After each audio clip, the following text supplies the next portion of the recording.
Design वगैरे हे design स्वतः तुम्ही करताय? मी स्वतःच करतोय. आता बघा मला हे सगळं मॉडेल वगैरे बनवायचं असेल ना, मी एक 2 ते 3 दिवस अगोदर रात्र निवांत बसून शांत विचार करतो की ह्या मॉडेल मध्ये आता हे बनवलं. आता थोडक्यात एक उदाहरण देतो तुम्हाला.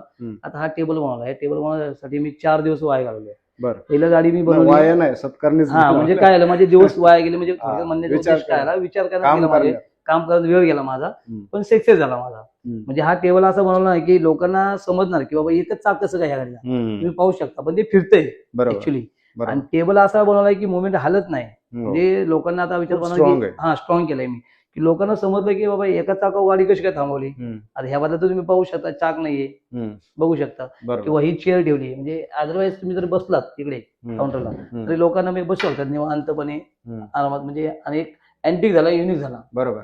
जुन्या लोकांना आता जुनी गोष्ट जी आहे, जुन्या वस्तू आहेत, ह्या आता भरपूर लोकांना आवड निर्माण झाली. समजा काहींना आता इथं ड्रॉवर वगैरे होऊ शकतो, कस्टमाइज तुम्ही कस्टमाइज करू शकतो आपण, इथं होऊ शकतो, तो काही प्रॉब्लेमच नाहीये. बरं.